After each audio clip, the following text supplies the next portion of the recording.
You know, we're always told to look on the bright side, right? Find that silver lining. But what if that constant pressure to be positive is actually, well, bad for us? Today, we're going to dig into why good vibes only might be doing way more harm than good. I mean, come on, we've all heard this one. Your friend's going through something awful, a real tragedy, and someone busts out this line. And you have to ask, is that actually comforting, or is it just a way to shut down a really important, really real conversation? That's exactly what we're getting into, that tipping point where being positive stops helping and starts, well, becoming toxic. Okay, so first things first, let's get a really clear definition. What on earth is toxic positivity anyway? So, at its heart, it's this idea that you have to stay positive, no matter what, no matter how terrible the situation is.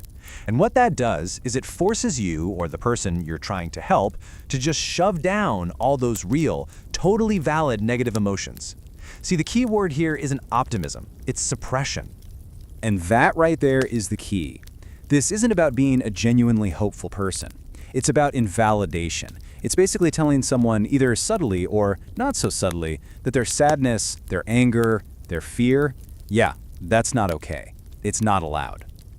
And you can imagine, that kind of invalidation has some pretty serious fallout, especially for the people we care about. So let's take a look at how this helping can actually really hurt our relationships. Okay, look at this. This is so important. It's the huge gap between what you think you're doing and what's actually happening. You think, hey, I'm helping them see the bright side. But what they hear, loud and clear, is my real feelings are not welcome here. And what happens next? They learn to stop telling you how they really feel. And this is the domino effect, right? It starts with invalidating their feelings. That immediately creates distance, because why would they be honest with you? And then, here's the kicker. You actually end up making them feel worse. You've just piled a layer of shame right on top of whatever they were already going through. And this is the final twist of the knife. Because you set this impossible standard, just be positive, that they can't possibly meet. So now, they're not just dealing with their original pain. Nope. Now they also feel like they're failing at being sad. Can you imagine? But listen, this isn't just about how we treat other people. The damage can be just as bad, maybe even worse, when we point this stuff inward, when we do it to ourselves. Let's dig into that hidden cost. So when you turn toxic positivity on yourself, this becomes your inner voice. It's this little mantra that says, I'm not allowed to think negatively. Any bad thought, any sad feeling, it's not just a feeling anymore. It's a personal failure. And you have to crush it immediately. But here's the thing about emotions. They're not like a light switch you can just flip off. They don't just disappear. When you try to bury them, they just go underground. They fester. And you know what? They always find a way back out. Usually in uglier ways. Like sudden anxiety that comes out of nowhere, or random bursts of anger, or even physical stuff. And yeah, that can lead to some really serious consequences. The science is pretty clear on this.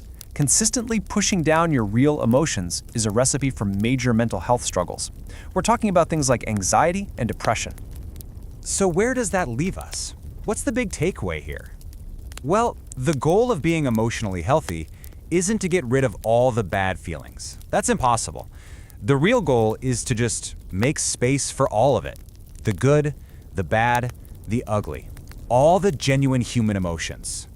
And that brings us to the final question I want to leave you with. Think about it. In your own life, with your friends, with yourself, what's the real goal? Is it just to be positive, or is it to be whole? Because those are two very different things.